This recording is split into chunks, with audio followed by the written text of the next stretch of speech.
The path to becoming a venture capitalist often sounds like this. Hi, I went to Stanford.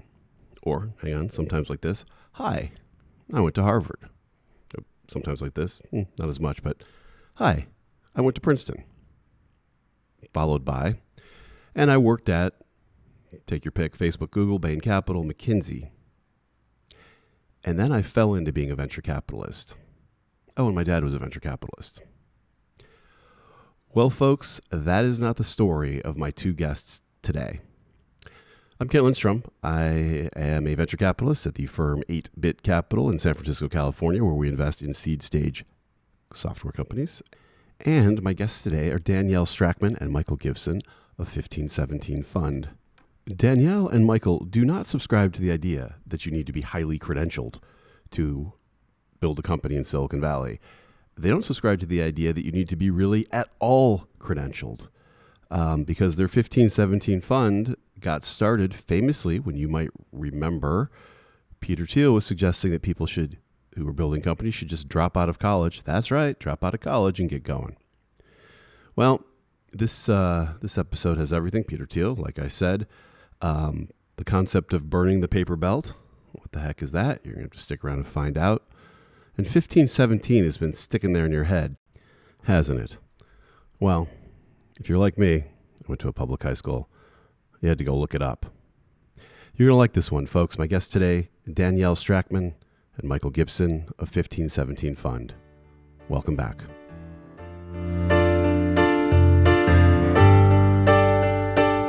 All right, welcome back. This is the Something Ventured podcast. I am Kent Lindstrom. I am your host. My guests today are Danielle Strachman and Michael Gibson of 1517 Fund. How are you guys doing? Doing great today, Ken. Yeah, great. Thanks for having us on. This is great. My ongoing experiment with having two people on. I had the homebrew guys. That was great. The Saga guys. That was great. So this is going to be great. Hopefully we don't ruin it for future guests. No. The homebrew guys used the same microphone, which was kind of interesting. Interesting. So it worked out fine, but it was just like, no, we want to be in the same room. So there you go. I don't know what that means, but it's kind of so this is the part of the podcast where I say, hey, my guest, went to Stanford and then Harvard, and then they fell into venture capital. How you doing? That's not how you guys did it, though. So if it's okay, I'm going to unspool this because It's really interesting. I think the background. Maybe I'll start with Danielle. I've had Cyan Bannister on too, so I've heard interesting backgrounds. But I just want to unspool a little bit about. Let's just go back to kind of how you got here, but what you were doing before being a venture capitalist. Because it's not just going to Harvard, Stanford, working at Google, is it? Didn't do any of those things. Exactly. Yeah. So for myself, where to start? I've worked in alternative education for over 20 years at this point. Yeah. And I got very involved with homeschooling communities about 20 years ago when I started a company I had called Heightened Learning, which was a tutoring company. Right. And those people really, really changed my life and my outlook. When people use the phrase lifelong learning, they usually mean for children. And what I learned being with these homeschoolers was that it was everybody. Everybody was like developing and changing over time. And I really loved that. And especially these homeschooling parents really showed me what it looked like to be child-led and like be respectful of the individual. And yeah, it was a very impactful crew for me to start rolling with, which very much had an impact on everything moving forward. Yeah. From working with these homeschooling communities that led to starting Innovations Academy, which is a charter school in San Diego that has, I think we're going into our 17th year now, which is just crazy to me. It's amazing when you found something. I was on the founding team and then operated the school for the first 2 years there, and I'm still on the board. I have a board meeting tonight. It's amazing when something grows like way past you.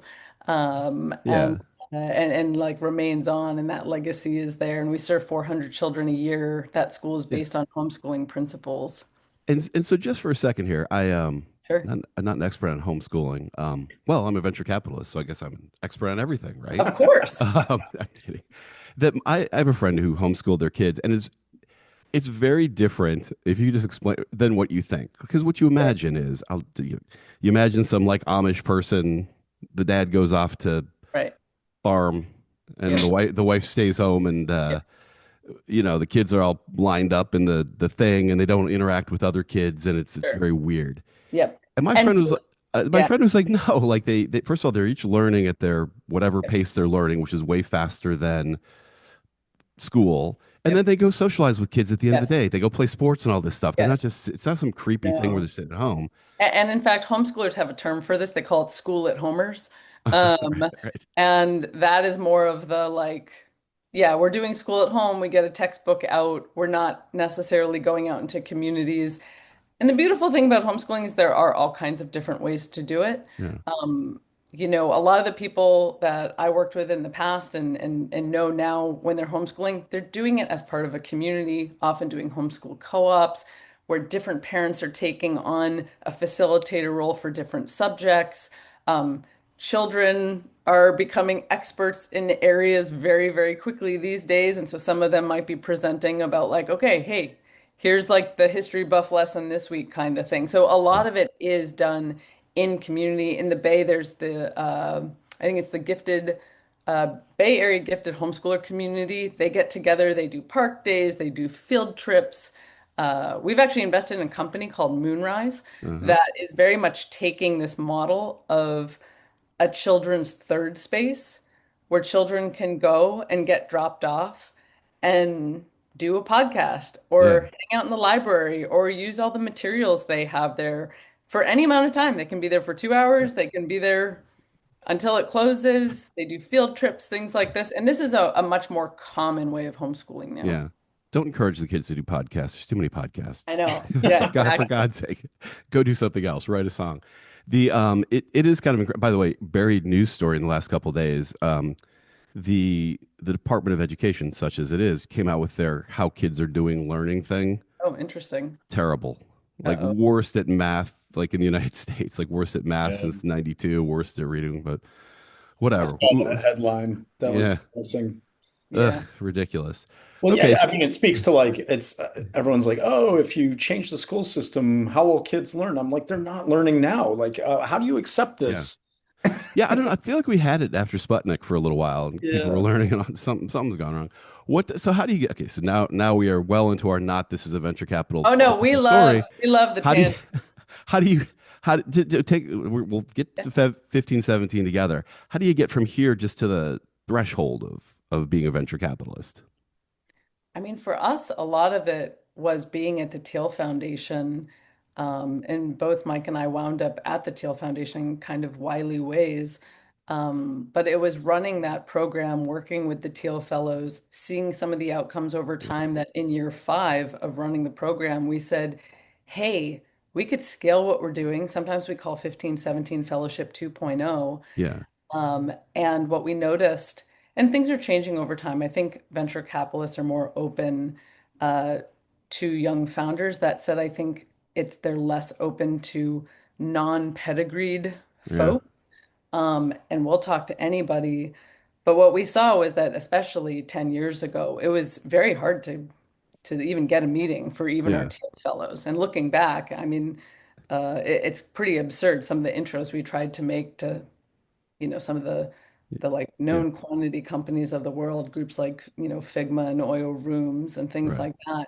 And what we saw was that those venture capitalists weren't taking our young people seriously. So Michael and I said, well, I guess maybe we could become venture Yeah. capitalists. Like maybe we could just flip this on its head and start our firm. Right.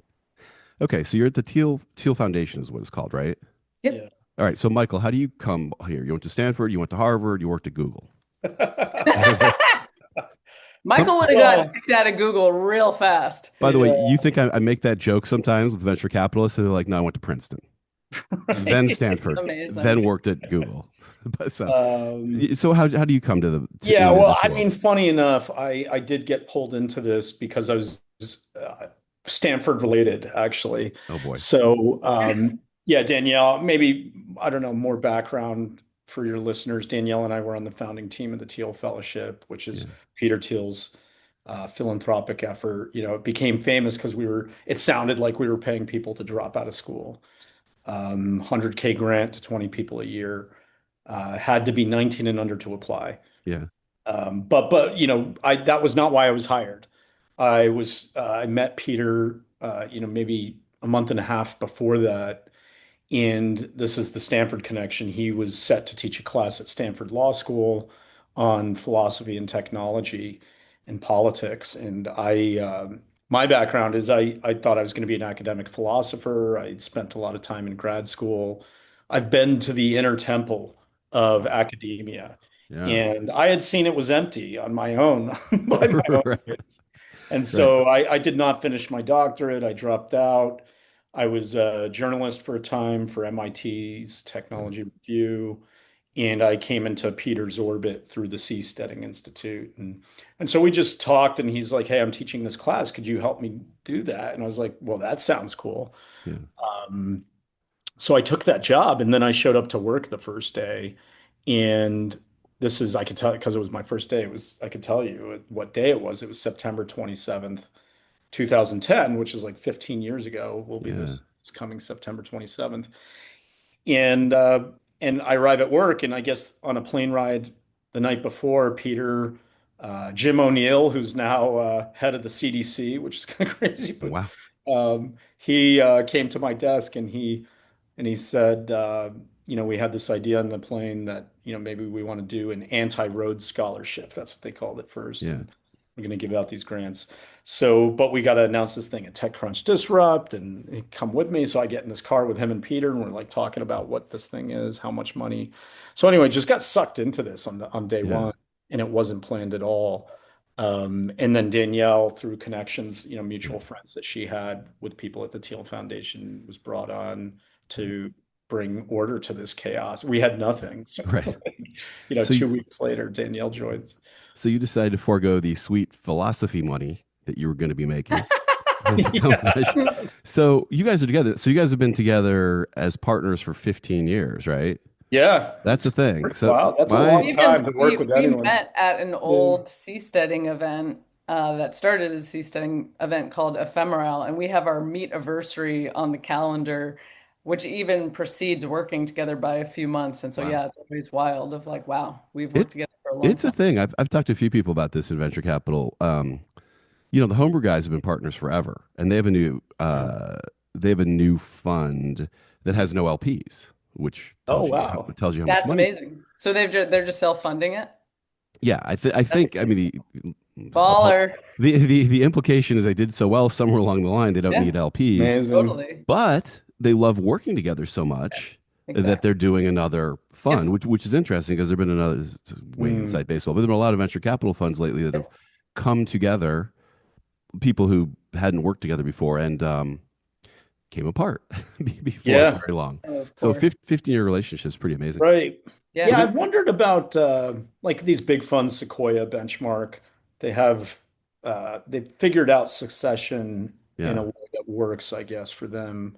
yeah. Well, But Sequoia when I has. think about smaller funds like ours and what we do, it feels less like this company that will continue to exist even if we step down, Yeah, and more like a rock band where, we're going to put out like five, six albums. yeah, And if the Beatles, John and Paul, if they retire, it's not like the Beatles keep going because right. it's like, a specific sound, a specific way of doing things. Yeah, And so I wonder with the fund, and maybe that's related to the structure of a partnership and so on, where I think there is something to like really gelling as a band. right. Well, Well, yeah. Oh, go ahead. one thing I was going to jump in with is one question we get asked a lot. We're in our fourth fund, we're in our 10th year, is like, where do you guys see things in like 15, 20 years from now? And I can't really imagine a life where Michael and I aren't working together. And I think one instantiation of what 15, 17 looks like, and I like kind of joke, but it's not really a Right, joke, is like maybe we become 15, 17 familia to the point of like we become right, a family right. office. We just keep the people we love working with the most Yeah, on as capital partners. And then we've got where it's like we're becoming producers instead of the band, where it's like, right, okay, Uh, cool. We've got some funds we're backing. We've got some culture, art, music projects on a nonprofit arm. Like we're doing all these different things under a larger umbrella. right. By the way, it's a ridiculous question. Like LPs ask people, like, Yeah. like I want to invest in multiple funds. It's like, why? Like, How about you just invest in the what, best? what is that? What concept is that? Like like it makes no sense. It's like I'm investing in Google today, and I want Yeah, to just make sure I never have to buy another stock. It's just a weird yeah, concept. And Yeah. you think of all the funds that have blown up. I won't name them, but a bunch of them have blown up. yeah, Every one of those told their LPs yeah. we're going to be around forever, and Right. Oh they yeah, right. weren't. Right. And you mean blowing up in a bad way, not in the good way. Well, Yeah. or they've gone their own ways, and so Totally. whatever the I don't think it's that terrible, but Yeah. LPs might imagine that that's not a great thing. It Totally. happens a lot, so nobody knows what's going to happen tomorrow. Like, No, I know. invest Yeah, in this totally. fund, enjoy your returns, and Right. we'll talk. Whatever happens will happen, man. It's so Um, true. that's not the answer I'd No, probably either actually Jesus tell. is in your heart or he isn't. What? Yeah, Man, right. So I already want you part of 1517 Amalia. I'm like, oh, right, you get this. exactly. Um, you can only be what you can be. So okay, so you guys are at the Thiel Foundation. Mhm. Explain to people because this was a really big deal at the time. What the idea was of the college students dropping out and Yeah. that whole thing. Well, yeah, there was a confluence of things and some of it has been lost to time where things became so big that it's hard to remember where things were in 2010. Yeah, Like one thing we've noticed is that just the phrase higher education bubble. There's a bubble in higher ed. There's a journalist named Glenn Reynolds who I think coined that term, but it hadn't really become popular until Peter Thiel started saying that in 2010 and yeah, using that term. So if you look at the use of that term after the start of our program really takes off.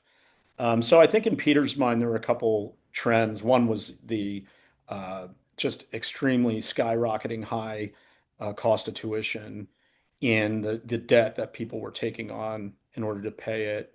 And he worried that that people who had great ideas, they might not be able to pursue these things because they got to get a safe but well-paying job after yeah. they graduate. So the idea was if we get someone before they've accumulated that debt, that's what, why we decided on 19. And also because Peter was the first investor in Facebook. I Yeah, believe Zuckerberg was 19 when he yeah. pitched Peter. If not 19, then just barely 20. So how'd that work out? Yeah. So and then if you look at PayPal as well, Right. um, the company was comprised of a lot of people from Stanford, but also University of Illinois, Yeah. Max Levchin, Luke Nozick, and that crowd. Right. And there were a number of people there who had no college or who Yeah. didn't finish college. They had left. So I By the think in way, Peter's mind, he had seen just like the productive capacity or the creativity of some of these younger people. yeah. And so that with this larger trend of higher ed was like, okay, what if we tell someone, hey, you don't have to do this, you can do something else. By the way, it's funny. University of Illinois. Did you ever see Risky Business, the Yes. movie? That was the loser school. Oh, was it? Like I forgot in about that that. movie, he's like he was trying to get into Princeton, Yeah, but he wants to get into Princeton, right. right? But if it doesn't work out and he's like a screw up, the line is like, "Oh, looks like U of I" when everything's going bad, which is ironic because this is before Mark Andreessen and Max Levchin went there, Oh, Yeah. wow. showing us that it's one of the great institutions, and going to U of I is not a Yeah.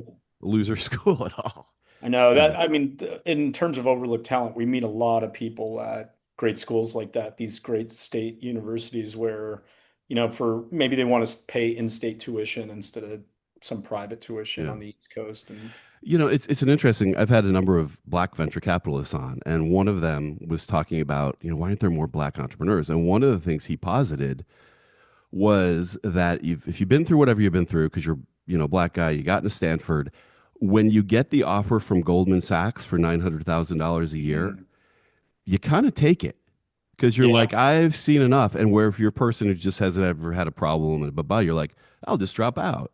And so he right. posited that it wasn't that they couldn't do the entrepreneurial thing as much. It's that they take the Goldman Sachs job and get really rich that way instead because it, I think that's it's the true of choice they make. immigrants as well. We Yeah, meet or the that's right. children of immigrants. I think they're the well-respected professions, Right. but also just the stability and reliability of a big paycheck from Well, and Yeah. the phrase that we hear a lot is sort of this sense of like, hey, my parents did what they could for me so I could have this opportunity. yeah, right. And so Yeah. now that the opportunity is here, I'm going to take it. And often what we talk with people about is that those opportunities change over time. and like doing a startup is another opportunity. But I think Yeah. it totally makes sense. Like our whole thing is about making conscious decisions for oneself. It's not, I would hate it if someone came to me and was like, "Oh, I heard you guys banging the drum on being a dropout or not going to Goldman, and so I'm going to do that instead." It's like it's got to be your own individual will and choice. Yeah. Um, Well, and part of yeah, it, I mean, for me, to like have a little fun here, is that you. I think the thing that maybe got to people about it was the encouraging people to drop out. Because when yeah, people come to me, I've said this a number of times, and say, I want to start a company, I'm like, you should not start a company. right. That's It's a right. really bad idea. Right. It's Yep. terrible. Yep. You're going to fail. 90% of them Yep. fail. Don't do it. Right. And then if they're like, well, I don't care if you say I'm still going to start a company, you're like, okay, now Have I fun want to storming talk the to you. castle. Now I want to talk to you. Yeah. But I'm not going to encourage you to start a company. It's a terrible idea. And Yeah. so uh, I like, was that this thing encouraging people to drop out? Was the dropping out real? Like, you can always go back, right? Yep. And is it, how about this? Is it particular schools? Because a lot of people say, well, Harvard, you don't learn anything, no offense, but you don't learn anything at Harvard. The whole reason Goldman Sachs takes people from Harvard is so they just screened all the high school kids in the country and picked the best one. So aren't you just getting Yep. the elite kids anyway? Yep. I think going back to 2010 when this was all starting and when we launched the first set of fellows in 2011, I remember we worked with a media team and they told us, in media, you get 2 weeks and that's about it. And then everything dies down and is quiet. Hmm. What was fascinating was that we were just blitzed for 8 weeks on higher education bubble. And it was this sense of that it was absolute blasphemy for a young person to even talk about taking time off school. There was no such thing as the American gap year. There was like the Ugh, European gap year, maybe in between high school and college. Um, but it did not exist. And so I think for a lot of young people, they had had some sense of something's not right. I don't know what it is. yeah, I'm being driven onto this escalator, but I don't even know how to articulate it. So when Peter came out and said, "Hey, this is all potentially bullshit for you," it kind of gave them the aha of like, yeah, wait, this is kind of what I've been feeling and sensing. I haven't had the words for it. Like, and maybe not going is okay, and maybe taking a gap year or a gap semester is okay. And now what's interesting is it's totally normal. yeah, Like even on college applications, I talked to a young man who deferred his acceptance to Duke, and I don't know if this was on the application to Duke or if it was only after he was accepted. There's the literal checkbox for, are you going to take a gap year? And yeah. I think that did not exist before. And Wow. so I think there's this real cultural moment, and that was really one of the big aims of the fellowship was to get this meme out there that like, hey, you could potentially do something else. You don't have to sit in school for 4 years. I also think as an educator, and someone who thinks about the future a lot, I think a lot like with transportation, it's literal time travel. When you can take an airplane or soon a supersonic jet somewhere, like okay, why would you take a car across the US? And I feel like it's the same with education. There's no reason that the degree still needs to be 4 years. Right. It's completely ludicrous, which means 4 years is it is like it like it feels longer than it used to Yeah. because there's more opportunity cost at this point. And so the fact that universities haven't iterated on just being like, hey, we're now a 2 year program, we're a 1 year program, Yeah. like, and these things to me is absolutely ludicrous that they're so stuck in the past. Yeah. And more young people are not only like doing these gap years and things, but even parents are saying like, hey, have you thought about a gap year? And like, Yeah. hey, have you thought about this? And now this is a normal part of conversation between parents and teens now. And that was just not true Yeah. at all 15 years ago. Yeah. Well, it's kind of funny when you're in college too. You're like, I can get it done in 4 years, and then take one of the three jobs that exist in the world. Which when I went was management consulting, investment banking, and being a lawyer. And Yep.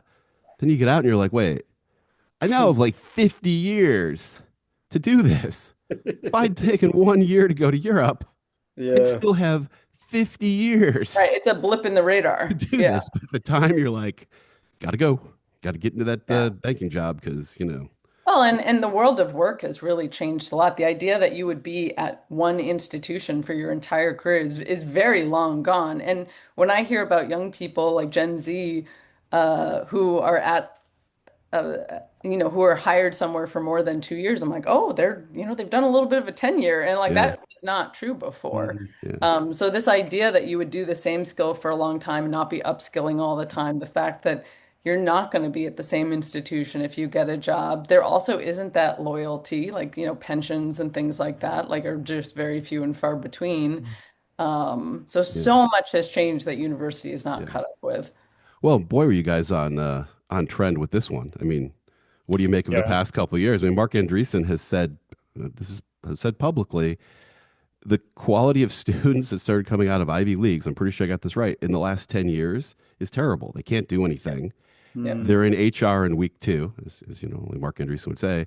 And we advise our companies not to hire a lot of these people and go to Yeah, Univi I instead, I think guess. what we saw, we mentioned like the financial effects on people's life choices. Like, okay, they have this debt, they have to take a safe job. What came to see with the fellowship and what we do now is that there are much more sort of insidious character deforming aspects of the whole educational experience from K through 12 through college, where it's become this tournament where you're competing against all these people for exclusive spots and you're competing by trying to appear wonderful to an admissions committee.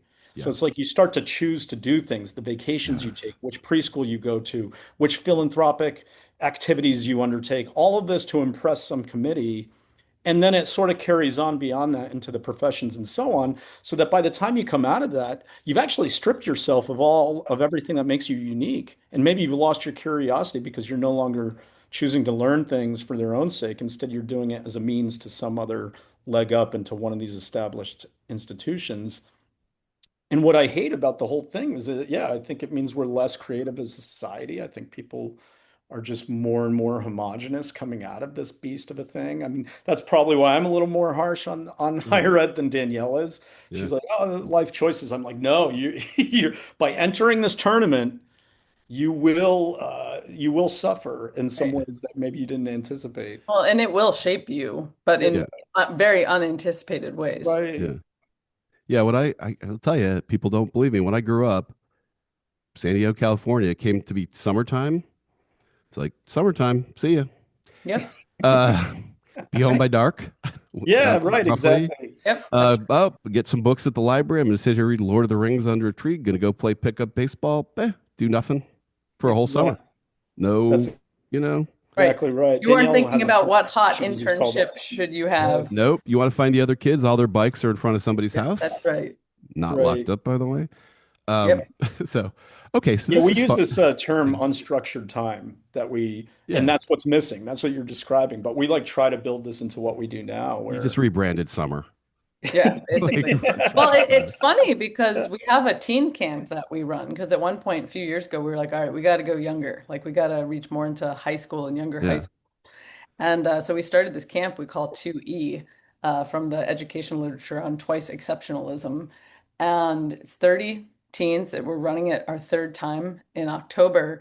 And what's fascinating is some of these effects that we're talking about. And one of the things at camp is that we do a Zoom call beforehand to orient everybody. And one of the first questions we had, we get it every single time we do an orientation, is what time is curfew? And I was like, wait, what? Like, I was shocked the first time they asked this. And I was like, curfew? I was like, there is no curfew. I was like, your butt needs to be in the minivan on Friday morning at 8 a.m. to like go to stuff. Right. You can stay up till 7:59, Yeah.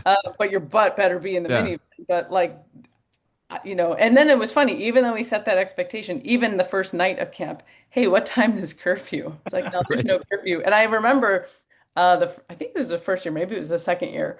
We're on site on the campsite, and it must have been like 2-ish in the morning. And I heard a loud scream and then lots of laughter. And I was like, they're fine. I Yeah. don't need to check on anything. Yeah. And we got so much feedback from that first year. Wow. Like, not only did I meet great people and get to go see tech companies and deep tech stuff and all this, but I got to make my own decisions as a teenager. And I Yeah. never get to do that. And I never thought that that would be a transformational piece of our camp, just letting people know you choose your bedtime. Yeah. It's weird. It'll never happen again that there'll be a pre-internet because Right. a pre-internet society where you're like, you explain it to people and like, what do you mean? It's like, yeah, we just like read a book for like 4 hours, and Yeah. you're like, I'm going to meet my friend, in Yeah. real world because it's the only place you can meet a friend. Right. Like, there's no, you just talk on the phone, I guess. And then the internet came and you learned how to use it and it existed. And there's only like a small group of people in history Yep. that'll ever kind of have crossed that boundary. Right. Um, Yeah. this is fun, but you guys started 15, 17. You started a venture capital firm. We come to that. I went to a public high school, 15, 17. Do you want to like Oh yeah. help me So with that one? uh yeah, it's on this theme about higher ed and maybe how it's not cracked up to all it's meant, advertised. So 1517 is the Protestant Reformation. It's when Martin Luther nails his 95 Theses to a church door. And what he was Protestant, what they're protesting at that initially was the sale of indulgences. So the Catholic Church was selling this piece of paper. It would help you or your loved ones get out of purgatory much Great faster. business, by the way. Yeah, really great business. Good business model. So Absolutely. we decided that the diploma, the college diploma, is the modern indulgence. And Ah, so by using the number, yeah, people would ask about it if we had it on a T-shirt, and we wanted to take a stand against that idea of the yeah. indulgence. And now you have the nuts and bolts though of a venture firm. You've got to raise money, Yep. invest in some things. How'd it go? Yeah, let's see. We've been doing this for 10 years, and I think my personal biggest learning is that the market you're in is really everything. And we raised our first fund start to finish in 8 months. We raised a $20 million Wow. fund. What we didn't know was that that was fast. Um, Yes. People kept telling us it was fast, and I was Yeah. like, we're just good at what we do. Like, what do you Yeah. know? Yeah. But we were hitting at the right time. There were plenty of people who were very skeptical about our thesis and what we were doing in this Yeah. Fellowship 2.0 model. But for the people who got it, they were quick yeses into the fund. Um, and we write very early stage checks, angel and pre-seed. But it's been interesting because we're on our fourth fund now, very different market, than all the funds that we've raised. And so Right. the learning is always to kind of stay humble based on like you're like the thing that also surprised me early on is that I thought because we were a small fund that it meant we were sort of like in safe harbor from the world of global macro. I was like, oh, we're a little $20 million fund. We're like way off to the side over here. And what I learned over time is no, you're just in the middle of the ocean with a dinghy and you're getting sloshed around. And, sometimes I joke and say like A16Z is an aircraft carrier. Maybe now we're a speedboat at a $100 million fund. And I always tell our founders, you're out there in the water in floaties. Like, Right. and so you're just trying to survive everything that's happening. And some of it's your will, and some of it's a miracle, and some of it's market change. And you just got to be humble about that. Yeah. And how has it? Oh man, this is the worst podcast question ever. But we'll land this here. How has it evolved? Yeah. Because a lot of times people start a fund, you go back and you look, or you have to keep the websites, and it's like, oh, it's all about the future of aging or something, Sure. and then they just invest in whatever they want, and Yeah, that's then right. all that is just lost to Yeah. history, and they're like, we Yeah. invested in Zoom. Yeah. Right. Um, so in that context, Yeah. how has it evolved? Have you stuck with what you were doing, or is it like, Yeah. well, now we just kind of invest in SpaceX secondary? It's funny because we had never started or worked at any other venture fund. We sometimes say we do things the 1517 way. And I remember meeting with a fund, multiple funds, and asking them about their thesis. And then it was very clear they were off thesis all the time. In fact, when I think we were raising our second fund, we had an LP ask us, like, what percentage of your founders fit your non-degree thesis? We're like, oh, I don't know, 85, 90%. And he was like, oh, wow, you're actually doing what you say you do. And I didn't realize that would be a surprise. We get that. That is funny. You did what you said. We're like, Yeah. Right. yeah, Yeah. what Had no idea that was an it's a outlier thing. Yeah. activity.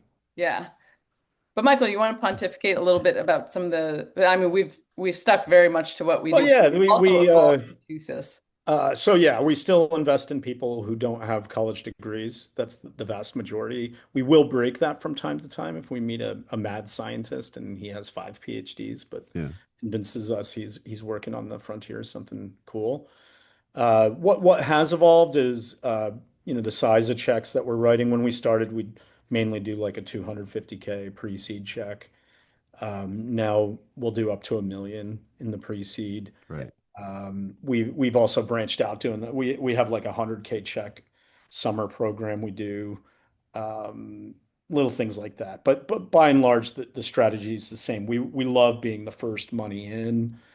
We love helping people get started, and then we'll follow on. Out of that fund in the seed and possibly Series A. What we also do are SPVs beyond that.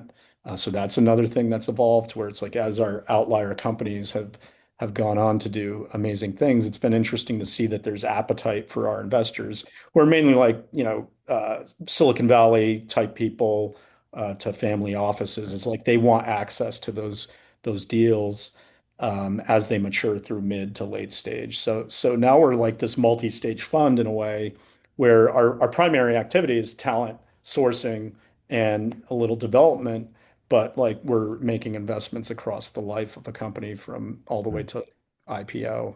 And what have been your hits, or what was your first hit? Like, when was the first time you're like, oh, we got one, like that worked? Yeah. Our first hit is a company called Luminar. Yeah. They make the sensors for autonomous driving. They're in the most recent Volvo, and they IPO'd in December of 2020. And just really extraordinary to watch, like the tech and the company be built there. And we have another company now, Lambda Labs, that we were one of the very first investors in. They started as a photo sharing app, actually, and Right. now everybody uses them for GPUs in the cloud. Yeah. Uh, and, we anticipate some big news for them in Q1. They just closed their Series E. Was there a moment for you guys? I asked this as a early, far earlier in the process of you having a fund, where where you go, okay, this thing has raised, Mhm. like it's different now. Like now, instead of like, well, here's our idea in 15, Yep. 17, and da da da, you're like, Yeah. we invested in this thing. And this thing means there's an 80% chance this fund is going to return five Yep. times your capital. Is there a Yep. different, I'm asking you about the feeling. Is there like a different Yeah. feeling when that happens? Oh, There's you mean like in the evaluation of a founder No, no, or no. Like when you as a fund manager, you're yeah. telling a yeah. story. You got a bunch of companies. They're promising. They're neat. Yep. Mhm. It's Yep. cool. Da da da. And then Yep. one day you're like, it's not Yep. a story anymore. Yep. Luminar has done a Yep. round of Yeah. 300 million. Yep. Is it a Yeah. relief? Is it a, What we're noticing right now is we're at the 10th year of Fund One, and we have two one-year extensions. And what we're noticing is that, yeah, we've actually already returned 4.5x to our investors in actual DPI. But the geez. really big return, Yeah. multiple, is still here to come. And I would say it is, for me personally, it's like an awe and shock kind of thing. Yeah. Because when we're looking at the multiples, not only on the fund of like, okay, like we're going to be over a 10x multiple here on the whole fund. And then when we look at some of our SPVs, one of our SPVs is sitting at a 24x right now, Wow. pre-IPO of this company. For me, it's very humbling personally. I'm just like, holy moly. And we've been batting around a rather large number that once Holy these crap. things It's come to working. pass, that we might actually return to people. I like can't even Yeah, say but all I'm that thinking said, like it's that. interesting is like so our first fund was 20 million initial deployment, 3 years. So it's like 2018, 19, we start to raise fund two. And we have, Luminar's tracking well. We had a company called Loom that was Yeah. doing really well. And we're pitching our fund two, and these potential LPs are just like, well, these are unrealized gains. This isn't real. And We're like, yeah, but we're in year three of a pre-seed fund. I'll Yeah. always remember that. And I was a little angry. So I said to Yeah. this person, I was like, listen, she said, come back to us when you have some realized gain. Wait, no, no. She said come back to us when we have an IPO. Yeah. For God's So sake. I said to this person, I said, when we have an IPO, I'm going to clip out the story in the Wall Street Journal and send it to you. And I'm going to leave a note that says, I don't need your money anymore. Oh, that would be so satisfying. That's like the venture capital, Well, we like, So said when that Luminar went public and they were on less the than a cover year of Wall later. Street Journal in 2020, I did it. I was a little bit, oh, but I sent her the note. that's so petty. That is so petty, but that's so good. Oh, that just, But she's kind of right. It's like Yeah. unrealized gains. I heard someone yeah. Yeah, it's like you Uh, can't count your chickens before they hatch, but still, it is really tantalizing when that inflection point hits, and sometimes it happens really quick. We have a company in our third fund called Positron. They make chips for inference, which is like not training these AI models, but actually deploying them. So they're competing with NVIDIA, the small team, Thiel Fellow from 2013. And it's incredibly to me to see how fast they've grown in just two Oh my years. God, They're yeah, already incredible. about to raise a Series B, and that's at very high valuations given the industry they're in. And so it's yeah, like, geez, that is incredible. Well, and lastly, I'll add one more thing, which is that, for a long time, like our sense of what we were doing is like, okay, we're looking for things that could become potential unicorns. And what's interesting in this market is that like the decacorn is not so far off. And right. we have multiple companies in our fund three, uh, and soon with our fund four companies is those matriculate that we're like, oh. Yeah, actually, a lot of these could be decacorns, and that 100K angel check we put in as the very first investor, that one check alone is going to have a ridiculous return if these things come to pass. Yeah. And so 10 years now, how are you feeling about it? Like, are you, man, this is like a thing you should do for 10 years and no more? Are you Mm. guys still getting along?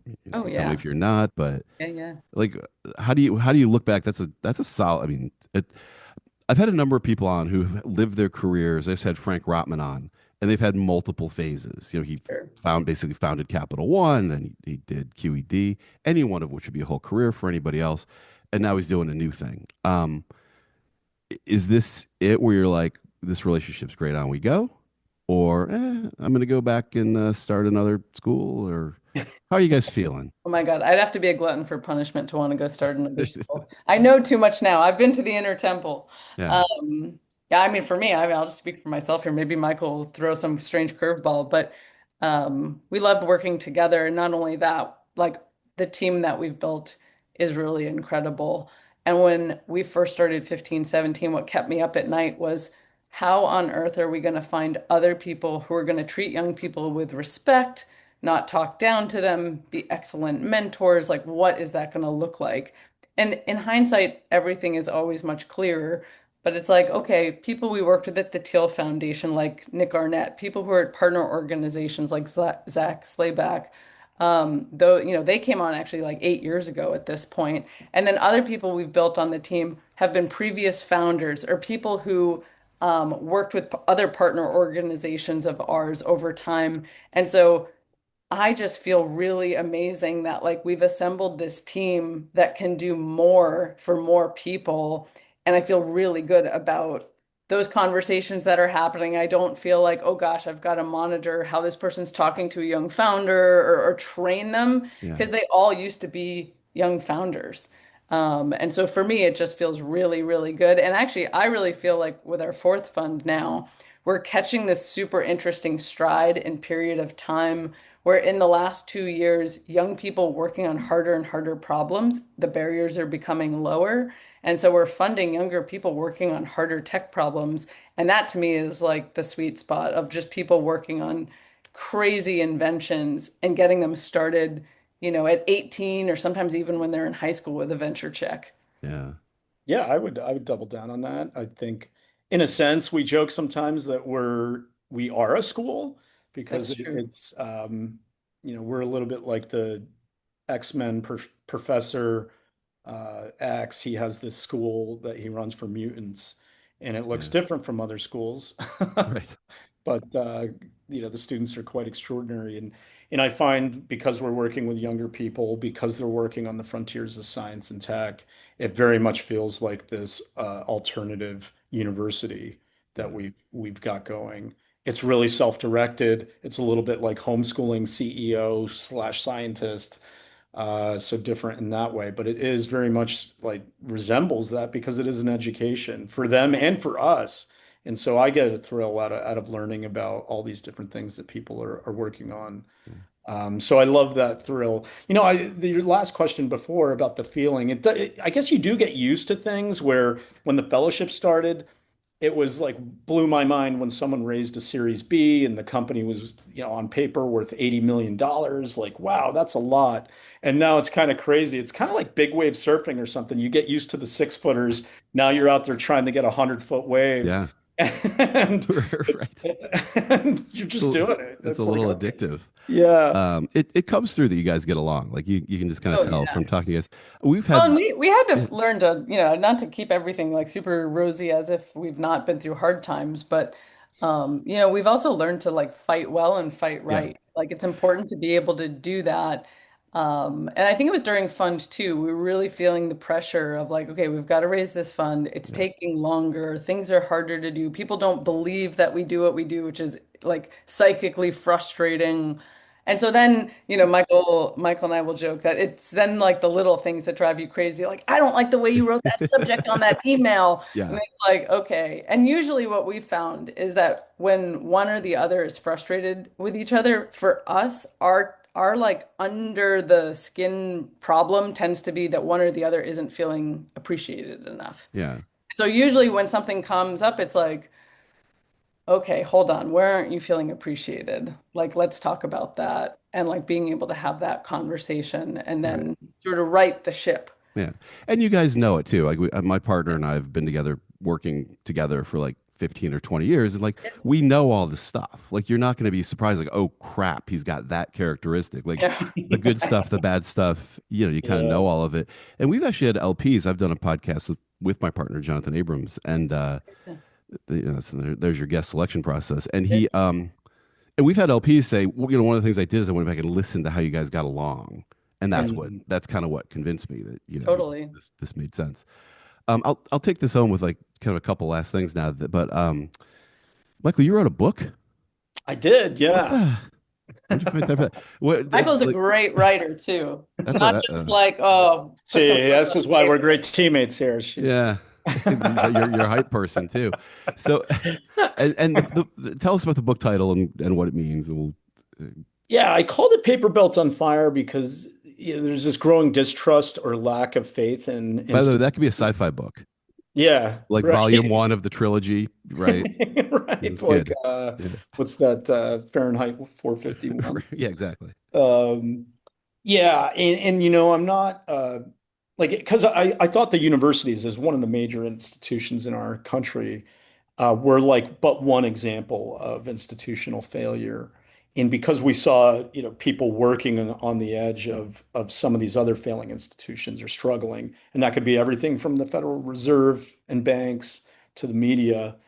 Um, I thought I'd take the broader perspective. Yeah. And so I called it the paper belt because a buddy of mine, Balaji Srinivasan, we'd talk, and this term came to mean for us this area from Washington, D.C. to Boston that runs on paper. It's like they print money on paper in Yeah. D.C., Wow. laws, media in New York is printed on paper, and diplomas are paper. And for me, that stood out because paper requires authentication. And Yeah. this is like, so we worked with Vitalik Buterin, helped him launch Ethereum 2014. So really started to grok this understanding of why someone would want to create a blockchain. It's because there's this institution and there could be something like a piece of paper and that institution is supposed to authenticate that this thing is valuable, like Harvard saying, hey, that diploma is real, Yeah. and it signals something of value. But the overall commentary is that, well, that's not true. We can't trust these people anymore to tell us that Yeah. because there are so many different ways they've failed or have performed poorly. So to me, that's why I named it Paper Belt on Fire. I mean, maybe I could have focused that more. It's interesting. There's a publisher that bought the rights to the book, Jim O'Shaughnessy's. He started a publishing house called Infinite Books, and they're going to release a paperback version in the Oh, months ahead. And I think they're going to change the title because they think that maybe the paper belt as a concept was a little too amorphous, but the story is about, some of the things we've touched on, yeah. which is just like the failure of higher ed and what it was like to work behind the scenes at the Thiel Fellowship. Has the credential just changed? Is it now like Y Combinator? You get into Y Combinator and you're really not trying to start a company. You're really just trying to get a job at another company or put Y Combinator on your LinkedIn. Like, do people just need a credential? There is the signaling problem in the labor market. So it's like it is tough for employers or investors or anyone to figure out Right. is this the real deal or is this a lemon? And so I think they've come to rely on these other institutions to try to sort the labor market for them. Why, how that sorting occurs, that's like a deeper critique. It's like not actually the education, it's like just the ability to get in these things and Yeah. finish the assignments and so on. But yeah, I think that signaling problem is really tough to solve. I don't know how to solve that. And so maybe you're right. It's like these credentials do act as some way for someone to signal something about themselves. Yeah. Well, we now come to this point. I'll kind of end here, but I feel like throughout my career, or just being a kid and then whatever, there have been these shifts in technology over time. The internet emerged, the PC emerged, the internet emerged, mobile emerged. In the next few years, amazing businesses are created, right? The internet, you get Amazon and digital photography, probably you get Facebook, you get, mobile, you get Uber. And now comes something that feels to me like a real thing, which is the AI Hmm. wave. Been around forever, but here we are with people using it. Um, and by the way, I've touched from Richard Socher to Eric Ries, a lot of people on this podcast. I've asked them if we're going to have to blow up the data centers, and none of them say no. They all kind of say, "I don't think so," in that kind of voice. But anyway, here's AI. What do you guys make of this What we're wave? really excited about with the AI wave is younger and younger people getting to the frontiers of knowledge. When we have this camp that we've hosted now, this will be our third time. It's just pretty incredible, like the depth of knowledge they have. In fact, the first camp we had in the very early AI days, um, I remember going around to our deep tech companies with these 14 to 18-year-olds and leaning over to Michael and saying, we need to get these teenagers on our diligence calls. They are asking questions that are ridiculously advanced. Mhm. Uh, and so we've started doing that some. Yeah, But for me as an educator, I think the AI revolution really opens up a lot for autodidacts and seeing that younger people are going to get to the frontier so much faster. And there's so many advantages of what's coming, but that's the one that excites me most. that's cool. Michael, what are Yeah, you thinking? I don't have any. I think that I would, yeah, to emphasize what Danielle's saying, it's incredible for the autodidacts out there how fast they can move now, Yeah, and the range across different things is impressive. But I think we still have some ways to go. It feels another term Balaji is putting out there is like AI is great for middle to middle, not end to end. So it's like the way we use it in our company or we've seen out is like you've got to start whatever you're doing. Maybe AI can take you from, the first quarter to the third end of the third quarter, but you better be at the end to verify everything in it and edit it and so on. And that's with writing, with code. So I don't know. Maybe it seems like it's plateauing a little bit right now, but maybe it takes off again at yeah. the same rate of improvement. Are we going to have to blow up the data centers? No. Okay, wow, that's the first no I've Yeah, ever no, I'm gotten. like a very firm no on that. These people who are You like, guys are very maybe optimistic. not. I'm like, Yeah, oh, weird. Yeah. Well, they're worried about the paperclip, right? You tell it to make a trillion paperclips right. instead of a million, and it just destroys humanity to get the resources. But in any I guess case, that's a deeper philosophical question about the nature of consciousness and agency and so on. We don't have to go that far of yeah. like, By the way, but an AI told me that I founded LinkedIn, which I did not. So yeah. maybe we shouldn't worry too much Yeah. yet Yeah, like until it we're gets that far strong. away from that. But my model, I've been in a ski town, living there most of the time over the last few years. And so my model now for thinking about risk is actually a skier tra in an avalanche where the avalanche behind us is death by asteroid, death by climate, death by stagnation, where maybe limited resources lead to catastrophes like war. So we have to make progress, meaning we have to move, otherwise we're toast.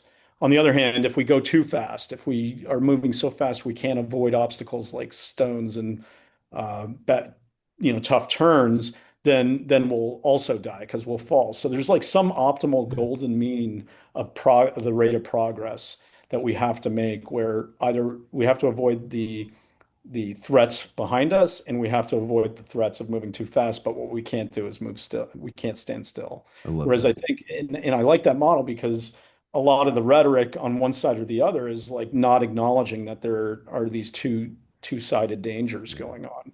That's fantastic. Well, this has been great.